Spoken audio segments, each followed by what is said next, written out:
दोस्तों, क्या आपको मालूम है कि 80 के दशक में एक बार ऐसा वाकया हुआ था कि दिग्गज गायक किशोर कुमार को एक ही फिल्म में दो दो बार म्यूजिक डायरेक्टर बप्पी लहरी ने साइडलाइन करने की तैयारी कर ही ली थी।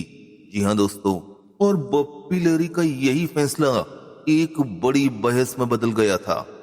दोस्तों, ये कहानी है साल 1985 की, जब फिल्म गिरफ्तार रिलीज हुई थी। एक ऐसी फिल्म जिसकी स्टार कास्ट ही उसकी ताकत थी। अमिताभ बच्चन, कमल हासन, माधवी, कादर खान और रंजीत। फिल्म के निर्माता थे एस रामानाथन और निर्देशन की कमान थी प्रयागराज के हाथों में, जबकि संगीत दिया था बप्पी लहरी ने और गीत लिखे थे इंदिवर साहब ने। अब आते हैं कहानी के एक दिलचस्प मोड़ पर। फिल्म का एक अहम गाना था, आना जाना लगा रहेगा। प्लान ये था कि इस गाने को किशोर कुमार और मोहम्मद अजीज मिलकर गाएंगे, लेकिन बप्पी लहरी ने अचानक फैसला बदल दिया और इस गाने को खुद अपनी आवाज में शब्बीर कुमार के साथ रिकॉर्ड कर लिया। यानी अमिताभ बच्चन के लिए जहां आमतौर पर किशोर दा की आवाज होती थी, वहां इस बार खुद बप्पी लहरी गा रहे थे और शब्बीर कुमार बने कमल हासन की आवाज। लेकिन इस फैसले से हर कोई खुश नहीं था। फिल्म के लेखक और कलाकार कादर खान का मानना था कि इस गाने को किशोर कुमार और मोहम्मद अजीज की आवाज में होना चाहिए था, ताकि दर्शकों को फिर से वही किशोरदा और रफी साहब वाले दौर की याद आए। और जैसे ही ये गाना रिकॉर्ड हुआ, निर्माता एस रामानाथन और निर्देशक प्रयागराज हैरान रह गए। उन्हें यकीन ही नहीं हुआ कि अमिताभ बच्चन की आवाज से किशोरदा को हटा दिया गया है। रामानाथन साहब रिकॉर्डिंग रूम में ही तेज गुस्से में बप्पी लहरी से बोल पड़े। बप्पी, ये तुमने क्या किया? किशोर कुमार की आवाज हटा दी। अमिताभ बच्चन के लिए तुम किशोरदा को हटा रहे हो। तुम समझ रहे हो इसका क्या मतलब है? जवाब में बप्पी लहरी बिल्कुल शांत भाव से बोले, रामानाथन साहब, मैं समझ रहा हूं आप क्यों नाराज हैं, लेकिन इस बार मैंने जानबूझकर अपनी आवाज इस्तेमाल की है। हर बार अमिताभ के लिए किशोरदा ही गाएं, ये जरूरी नहीं है। मैं कुछ अलग करना चाहता था, एक नया टेक्सचर, एक अलग फील।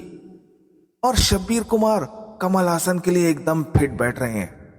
अभी अभी गुलामी और प्यार झुकता नहीं में उन्होंने शानदार काम किया है, इसीलिए मैंने वही किया जो मुझे इस गाने के लिए ठीक लगा।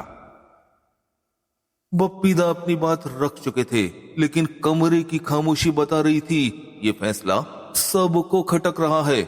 लेकिन अब कुछ किया भी नहीं जा सकता था, क्योंकि बप्पी लहरी और शब्बीर कुमार इस गाने को पहले ही रिकॉर्ड कर चुके थे। दोस्तों, अब फिल्म का सिर्फ एक गीत बचा था, धूप में निकला न करो रूप की रानी।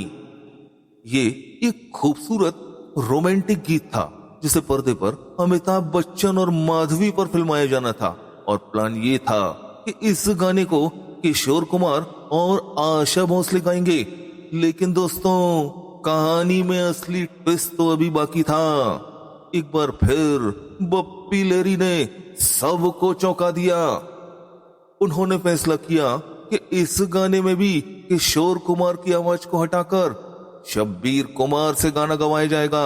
यानी दूसरी बार किशोरदा को इसी फिल्म में साइडलाइन करने की पूरी तैयारी थी। जब ये बात निर्माता एस रामानाथन तक पहुंची, तो इस बार वो चुप नहीं रहे। उन्होंने स्टूडियो के सिटिंग रूम में बप्पी लहरी को बुलाया, जहां कादर खान पहले से मौजूद थे। रामानाथन साहब साफ जोर से, बप्पी, ये गाना हर हाल में किशोरदा से गवाओ। ये कोई साधारण गाना नहीं है, अमिताभ बच्चन और माधवी का रोमांटिक ट्रैक है। और तुम जानते हो, इस तरह के गानों में किशोरदा की आवाज जादू करती है। ये सुनकर बप्पी लहरी बोल पड़े, अरे नहीं रामनाथन साहब, शब्बीर कुमार भी एक शानदार सिंगर है और हमें सिर्फ आज ही नहीं आगे भी देखना चाहिए। नई आवाजों को मौका देना बहुत जरूरी होता है। बप्पी लेरी का जवाब वातावरण में फैले टेंशन को और बढ़ा गया और तभी पास खड़े कादर खान बोल पड़े, बप्पी तुम बहुत बड़ी गलती करने जा रहे हो। ये गाना सिर्फ एक गाना नहीं है, यह अमिताभ बच्चन का चेहरा है, उनकी मुस्कान, उनके एक्सप्रेशन है। और उस पर अगर किशोर दा की आवाज होगी ना तो स्क्रीन पर कमाल नहीं जादू हो जाएगा। और याद रखना बप्पी, लोग इस फिल्म को लंबे समय तक सिर्फ इसी गाने की वजह से याद रखेंगे।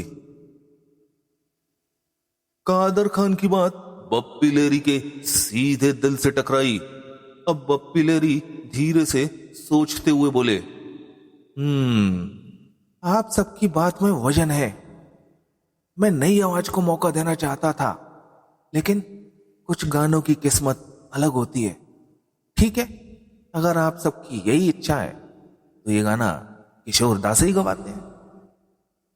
और दोस्तों आखिरकार किशोर दा को इस गाने के लिए बुला लिया गया और दोस्तों रिकॉर्डिंग का दिन भी आ गया। और आशा भोसले जी जब स्टूडियो पहुंची और उन्होंने देखा कि किशोर कुमार भी उनके साथ इस गाने को रिकॉर्ड करने आए हुए हैं तो उनके चेहरे पर एक अलग ही खुशी साफ झलक रही थी। रिकॉर्डिंग शुरू हुई और कुछ ही पलों में एक गाना नहीं, जादू बनकर तैयार हो गया। फिल्म गिरफ्तार रिलीज हुई, सुपरहिट साबित हुई, लेकिन सबसे बड़ा स्टार बना ये गाना। धूप में निकला न करो रूप की रानी, गोरा रंग काला न पड़ जाए। दोस्तों एक बात सच सच बताइए, अगर इस गाने में किशोर दा नहीं होते तो क्या ये गाना आज भी दिल में यूं ही गूंजता। आज के किस्से में बस इतना ही, जल्द मिलते हैं। धन्यवाद, जय हिंद।